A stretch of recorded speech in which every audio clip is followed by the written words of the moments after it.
Assalamualaikum warahmatullahi wabarakatuh. Perkenalkan, nama saya Krisna Septuhadi dari Prodi S1 Manajemen dengan NIM 1943010031.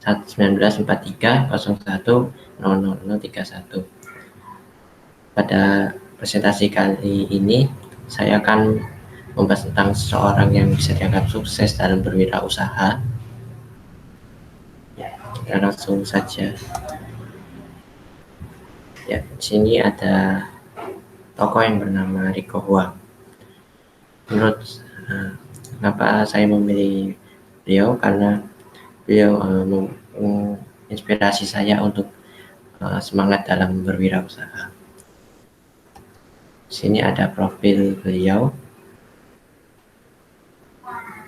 Ya, status pekerjaan yang beliau tekuni sekarang ini sebagai CEO PT Aluna Indonesia Raya. Nah, apa itu PT Aluna Indonesia Raya? Jadi dalamnya ini adalah sebuah wirausaha yang digeluti beliau di bidang jasa percetakan. Percetakan mulai dari casing HP, baju, jaket, topi, dan percetakan gelas juga beliau geluti di PT Aluna Indonesia Raya ini. Baik. Awal karir, sejak kecil beliau memang sudah dekat dengan bisnis, karena ayahnya adalah seorang pedagang jam tangan yang juga beliau digeluti sama ayahnya selama 17 tahun. Tapi pada saat masih duduk di kuliah SD, dirinya pernah mengalami musibah kebakaran. Kebakaran ini telah menghanguskan rumahnya dan buat kondisi yang sekarang beliau yang udah 24 tahun ini memburuk. Bahkan beliau sempat merasa di titik rendahnya, yaitu seperti depresi, tekanan dari teman-temannya, tekanan dari lingkungannya juga.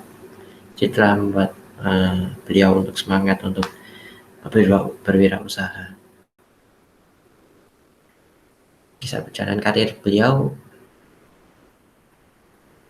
juga dimulai sejak SMP. Nah, dari SMP ini beliau mulai dari uang jajan dan hingga jatah angpau, dia dipakai untuk berbisnis. Bisnisnya seperti yang waktu itu yang sedang ngetren, yaitu adalah menjual casing HP BlackBerry. Jadi waktu itu BlackBerry sedang tren-trennya dan beliau melihat peluang tersebut sebagai bisnis. Hasil, dia juga mendapatkan omset sekitar 1 jutaan dari hasil casing tersebut. Nah, ketika duduk di bangku SMA, dirinya pernah berjualan nasi uduk dan berjual kepada teman-temannya.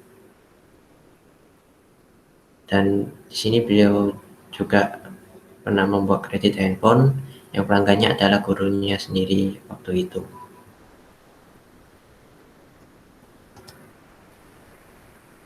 Karena dalam fokusnya, omsetnya terus mengalami peningkatan. Tetapi namanya juga wirausaha, ada aja masalah yang beliau hadapi. Beberapa tahun setelah berjualan online ini, bisnis aksesoris handphonenya yang dari BlackBerry omsetnya tembus mencapai 12 miliar setahun, itu akhirnya tutup karena kalah bersaing dalam perang harga. Dan beliau juga tidak bisa mengontrol jadinya dead stock. 1 tahun setelah insiden tersebut, beliau terpaksa memecat 40% karyawan karena karyawan tersebut ketahuan mengambil barang dagangannya dan mengalami rugi hingga ratusan juta rupiah. Nah, setelah mengalami naik turun dan beliau dalam berbisnis, akhirnya Rico si beliau ini berhasil menikmati suksesnya. Ini Riko memiliki beberapa lini bisnis, mulai dari yang saya sebutkan tadi ada dropship aja, Alona, Laperna.co.id hingga Amelia ID. Untuk informasi saja, Amelia ID ini yang saya baca adalah sebuah software yang dimiliki Riko Uang tersebut untuk membantu reseller-resellernya untuk menjual di Instagram atau melalui platform online.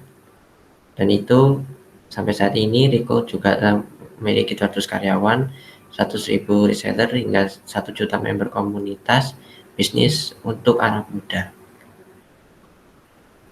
Tentunya tidak asing lagi, omsetnya bisa mencapai miliaran rupiah dan memiliki mobil mewah.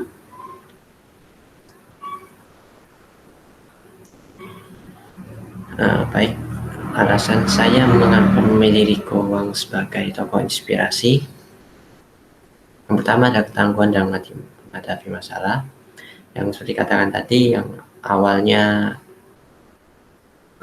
dari rumah kebakaran tersebut, Riko Uang memiliki semangat untuk bagaimana cara dia mendapatkan pundi-pundi uang tanpa harus meminta dari orang tua.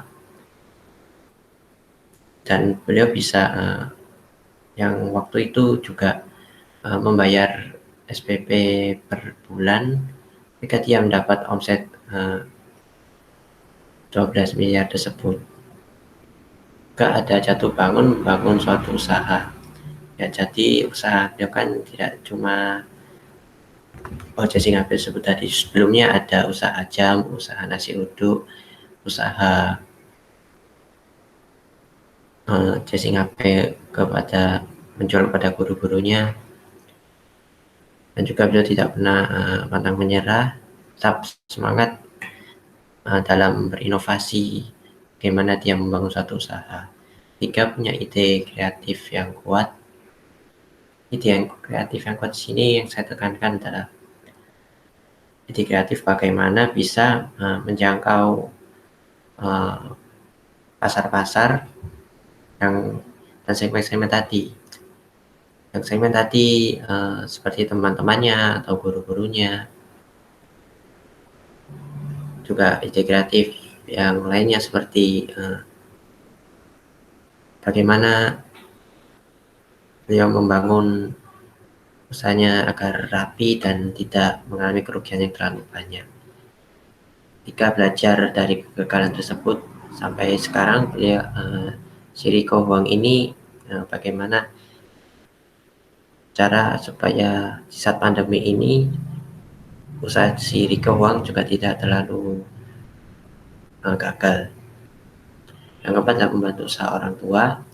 Ya, sebagai konspirasi juga Riko Uang, salah satu yang saya ceritakan adalah membantu usaha orang tua, yaitu dengan menjual jam selama 17 tahun. Bagaimana dia tulus membantu orang tuanya, tidak ada pamrih. Maksudnya berjualan membantu orang tua juga merupakan harus sifat yang harus dipunyai oleh kaum pemuda zaman sekarang. Dan terakhir ada berjiwa muda wirausaha. Jiwa muda wirausaha tentunya menurut yang saya baca, bagaimana Riko Uang punya semangat yang tinggi dalam wirausaha, tidak berhenti di satu titik saja, bagaimana dia membangun usaha-usaha lainnya,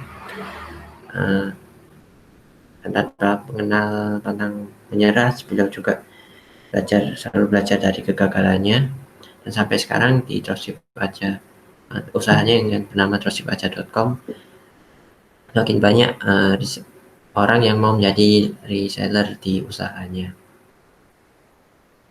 Sekian presentasi dari saya. Apabila ada salah kata, mohon dimaafkan.